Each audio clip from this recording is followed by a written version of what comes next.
Saudara, polisi masih menyelidiki dugaan obstruction of justice atau perintangan penyidikan pada kasus pembunuhan Vina dan Eki di Cirebon, Jawa Barat. Kabid Humas Polda Jawa Barat, Kombes Julius Abram Abbas bilang penanganan kasusnya masih berjalan. Sebelumnya polisi telah memeriksa sejumlah saksi terkait kasus ini. Meski belum disebutkan siapa pihak yang diduga melakukan perintangan penyidikan, namun polisi menyatakan ada keterkaitan dalam rangkaian pengungkapan kasus pembunuhan Vina dan Eki.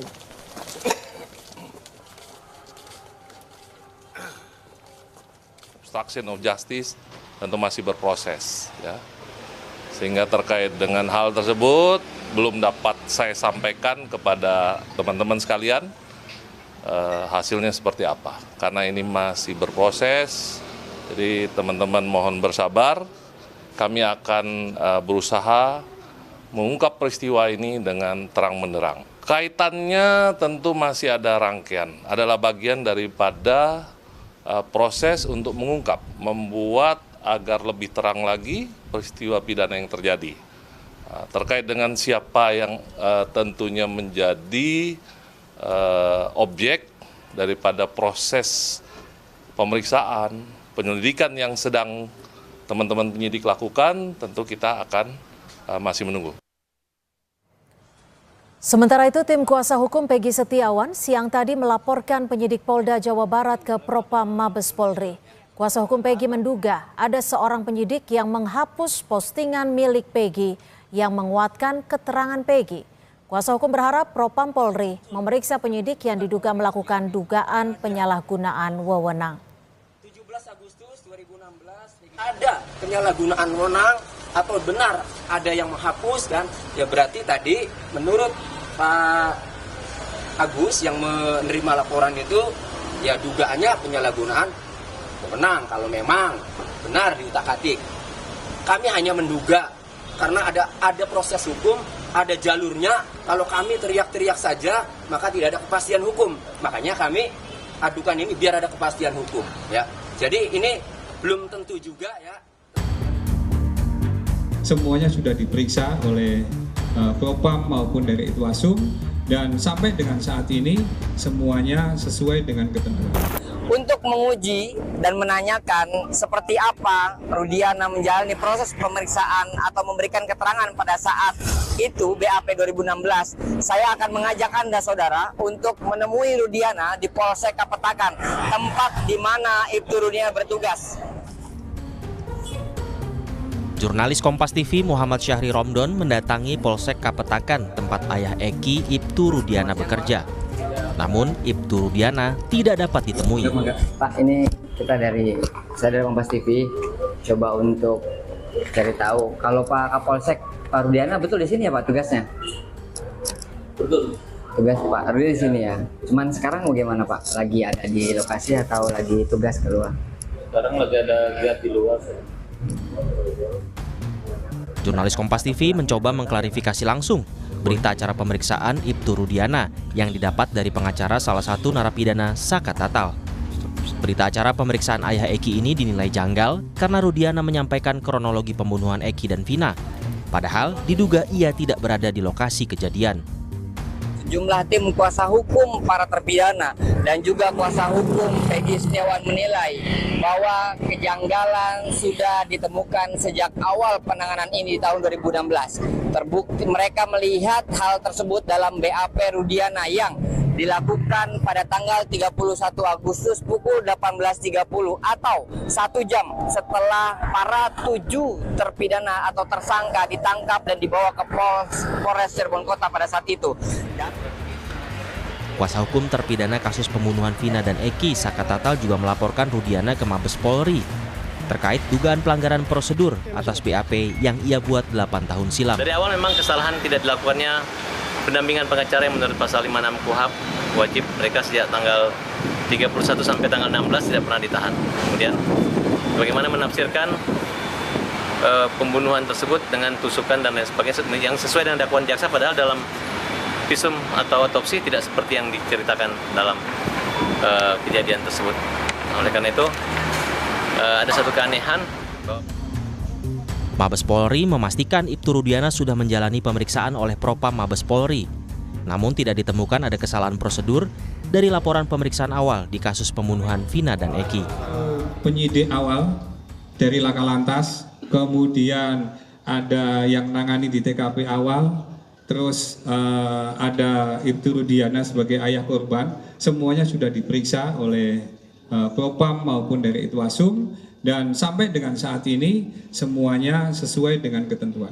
Oleh karena itu, rumor yang berkembang di luar atau mungkin pendapat atau persepsi boleh, tetapi yang jelas bahwa sekali lagi penyidik melaksanakan pemeriksaan berdasarkan alat bukti yang didapatkan, baik itu keterangan saksi ataupun alat bukti yang lainnya. Sementara saat ini, polisi sudah menyerahkan berkas pemeriksaan tersangka yang disebut otak pembunuhan kasus Vina, Peggy Setiawan, ke Kejaksaan Tinggi Jawa Barat. Polisi menegaskan, penetapan tersangka Peggy Setiawan sudah disertai alat bukti yang cukup. Tim Liputan, Kompas TV. Terbaru, polisi menunjukkan bukti foto Peggy Setiawan dalam kasus pembunuhan Vina Cirebon yang diambil penyidik ketika penggerebekan. Sementara hari ini, berkas Peggy Setiawan dilimpahkan ke Kejaksaan. Polisi yakin bukti dan sederet keterangan saksi telah cukup menjadi dasar penetapan Peggy sebagai tersangka. Pengacara tetap berharap dugaan kesalahan prosedur dalam penetapan Peggy bisa jadi bukti untuk meloloskan Peggy di pra-peradilan. Kita berbincang bersama kuasa hukum Peggy, Marwan Iswandi, dan juga Komjen Purnawirawan Ito Sumardi, mantan Kabar Reskrim Polri, dan pengamat kepolisian ISES, Pak Bambang Rukminto. Terima kasih sudah bergabung bersama kami di Kompas Petang. Saya akan ke Pak Marwan terlebih dahulu, kuasa hukum dari Peggy Setiawan. Ini kan terbaru Kadif Humas Polri Irjen Sandi Nugroho yakin Peggy Setiawan menunjukkan fotonya. Anda dalam penetapan Peggy sebagai tersangka pembunuhan ini, apalagi terpidana yang mengakui lewat foto ini?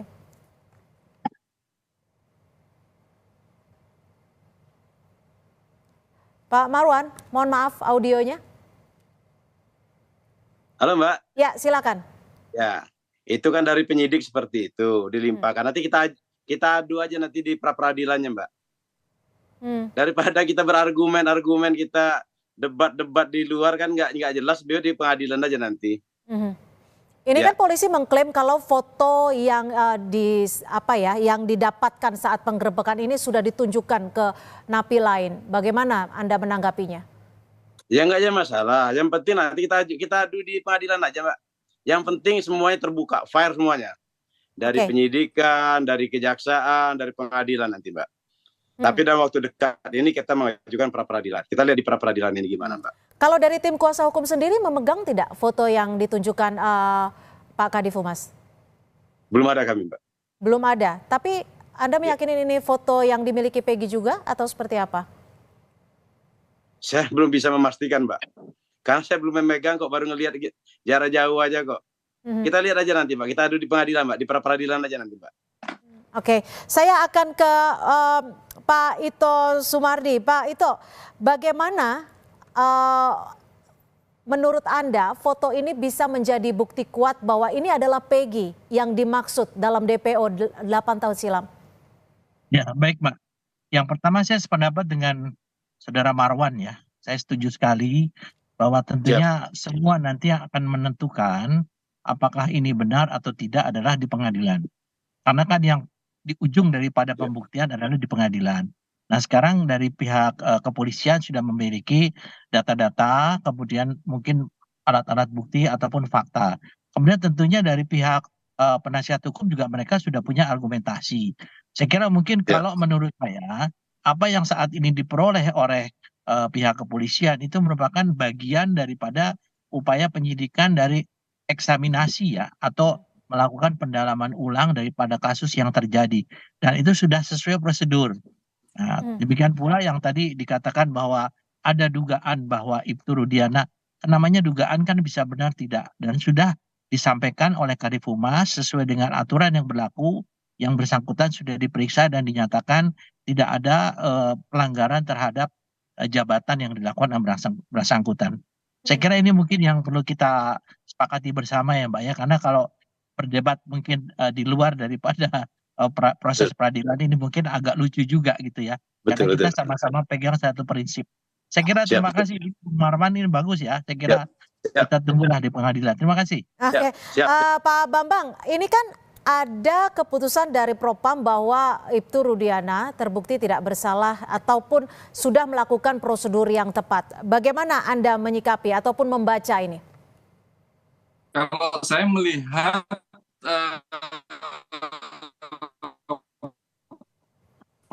Ya, Pak Bambang, mohon maaf audionya.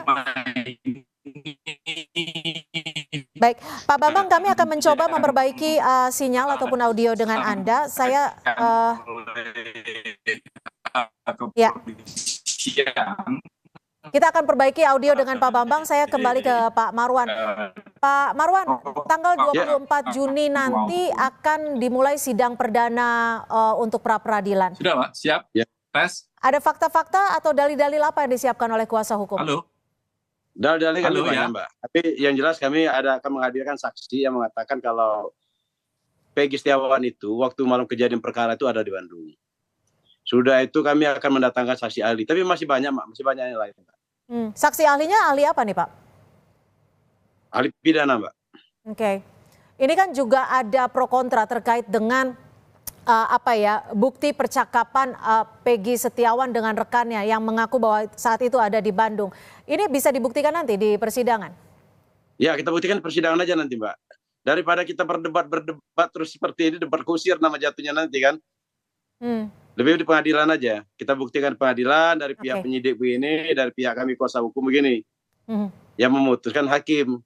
Baik. Asal kalau semuanya fair, semuanya terbuka, semua tidak ada dusta di antara kita, ya tidak ada masalah. Baik, kita coba dengarkan dulu pernyataan dari Kadif Humas Polri terkait bahwa penyidik telah melakukan segalanya dengan tepat untuk menetapkan Peggy Setiawan sebagai tersangka. Ini contohnya, ini adalah foto Peggy tahun 2016. Oke. Ini yang diambil penyidik ketika penggerbekan di sana, difoto dan ditunjukkan sama pelaku. Dan di BAP, di dalam BAP itu menyebutkan bahwa ya ini Pak, ini Peggy Pak, ini pelakunya. Ini sebagai contoh bahwa penyidik tidak asal-asalan untuk menetapkan siapa yang akan menjadi tersangka. Saya ke Pak Bambang. Pak Bambang, menurut Anda dengan bukti foto tersebut cukup untuk menetapkan seseorang sebagai tersangka pembunuhan? Iya, foto itu diambil kapan masih belum jelas ya saya melihatnya. Itu diambil tahun 2016 atau 2024 gitu. Kalau tahun 2016 itu sudah diambil, tentunya Peggy ini sudah tidak menjadi DPO lagi, sudah ditangkap tahun 2016 itu. Itu makanya kalau saya melihat proses yang dilakukan oleh kepolisian saat ini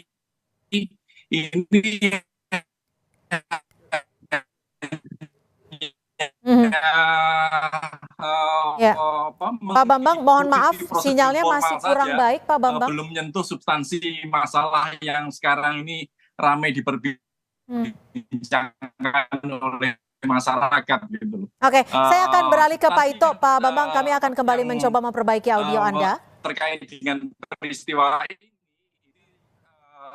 terkait dengan sini ya. Oke. Pak Ito, apakah penjelasan polisi untuk menyatakan Peggy Setiawan sebagai tersangka pembunuhan pada 2016 lalu ini sudah tepat hanya dengan menunjukkan foto yang didapatkan saat penggeledahan? Ya, Pak. Pertama kita harus mengacu bahwa negara kita negara hukum. Maka di dalam proses peradilan pidana itu dikenal dengan namanya proses penyidikan, penuntutan, dan peradilan. Dan dalam penyidikan kan polisi sebelum menetapkan seseorang menjadi tersangka, itu diatur dalam pasal 184 ayat 1, yaitu ada 5 alat bukti ya.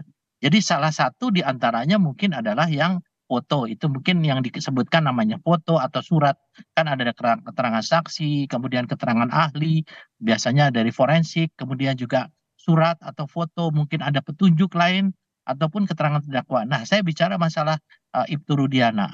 Kita harus empati juga ya, karena bagaimanapun juga kan korbannya itu adalah anaknya. Dan nalurinya dia sebagai seorang reserse, dia tidak percaya bahwa itu adalah kasus kecelakaan lalu lintas. Sehingga setelah 8 hari, dia minta diekshumasi ya, digali kembali, sehingga kemudian dilakukan otopsi ulang ya. Nah di sini kan yang disampaikan oleh Ibtu Rudiana ini kan petunjuk yang kemudian didalami oleh penyidik. Tentunya Ibtu Rudiana kalau misalnya dia ikut menyidik, ikut memeriksa, baru dia melakukan penyalahgunaan wewenang. Tapi dia hanya menyampaikan informasi yang mungkin oleh anggota reserse saat itu belum diperoleh. Nah, saya kira mungkin ini sesuatu hal yang lumrah terjadi, sehingga di sini kalau dikatakan dia melakukan pelanggaran apa namanya dalam jabatan, saya kira enggak lah. Tapi sempat beredar juga Pak Ito bahwa ada BAP Ibtu Rudiana yang menjelaskan secara padat seperti itu bahwa ada kejadian dengan poin-poin tertentu. Padahal di sisi lain Ibtu Rudiana tidak berada di lokasi saat peristiwa terjadi. Ya kan tadi saya sampaikan Mbak, keterangan saksi maupun keterangan terdakwa itu adalah alat bukti yang paling lemah, sifatnya subjektif. Tentunya penyidik tidak demikian saja menyalin atau menerima yang disampaikan oleh Ibtu Rudiana. Ini kan dikaitkan lagi dengan bukti-bukti lain. Sehingga ini kemudian dikirimkan ke kejaksaan. Kejaksaan tentunya mencermati apakah ini patut untuk diteruskan atau tidak. Kemudian JPU setelah itu menyampaikan ke pengadilan. Karena kalau tidak mungkin namanya jaksa ini bisa menerima hanya berdasarkan keterangan dari saudara Ibtu Rudiana saja. Saya kira Ibtu Rudiana juga menyampaikan dalam BAP sebagai saksi, itu hal-hal yang diketahui saja. Bukan berarti itu kemudian oleh penyidik diyakini bahwa itu terjadi, tidak. Penyidikan ini kan ibaratnya kita membuat masakan. Masakan itu apakah itu enak atau tidak, nanti akan ditentukan oleh jaksa. Diajukan, nah nanti baru hakim mengatakan masakan ini enak atau tidak. Jadi sebetulnya hasil penyidikan ini bukan merupakan satu hal yang mutlak yang membuat seseorang ini menjadi terdakwa ya atau terpidana. Kita itu hanya tersangka, Mbak. Tersangka itu bisa salah, bisa juga tidak salah. Azas praduga tak bersalah tetap dipegang pada saat pengajuan para tersangka ini ke JPU. Saya kira itu hal yang wajar lah, Mbak. Ya, demikian, tapi saya akan ke Pak Bambang. Kalau menurut Anda BAP dari Ibtu Rudiana, ayah dari Eki ini, menurut Anda suatu hal yang lumrahkah atau bagaimana? Halo, iya. Silakan. Terkait dengan Ibtu Rudiana, tentu akan memunculkan subjektivitas ya ketika seorang ayah korban memberikan kesaksian. Tapi itu menjadi tidak penting gitu loh. Yang terpenting adalah bagaimana proses penyelidikan itu dilakukan oleh kepolisian gitu. Seringkali kawan-kawan kepolisian ini tidak bisa mengesampingkan subjektivitas gitu loh. Antara kepentingan subjektif personal, kemudian kepentingan kelompok, dibandingkan kepentingan penegakan hukum gitu. Makanya kalau kita melihat beberapa kasus sebelum kasus Vina ini terjadi, misalnya di kasus pembunuhan Jagel Jombang Rian misalnya, itu proses itu sudah berlanjut, sudah sampai ke pengadilan, bahkan tersangka sudah divonis, terkait dengan Kemat itu sudah divonis. Tapi faktanya kemudian ada 14 orang anggota kepolisian yang kemudian dilakukan penyidikan dan mereka diberikan sanksi etik dan disiplin gitu. Artinya proses di kepolisian ini tidak vakum, tidak hampa gitu loh.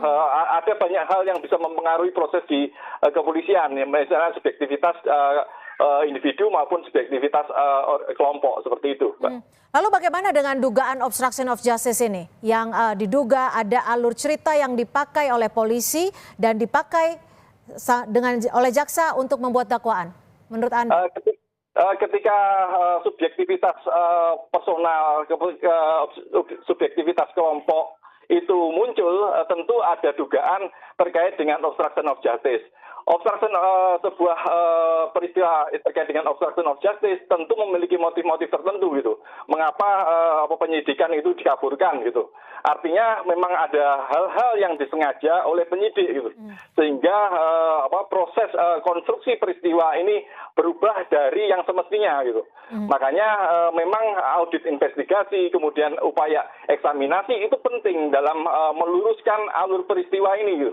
Agar tidak memunculkan hal-hal yang semakin melebar seperti yang terjadi di masyarakat saat ini, seperti itu. Baik, terima kasih pengamat kepolisian ISES Pak Bambang Rukminto, dan terima kasih juga kuasa hukum Peggy Pak Marwan Iswandi dan Pak Ito Sumardi mantan Kabar Eskrim sudah bergabung bersama kami di Kompas Petang. Selamat sore.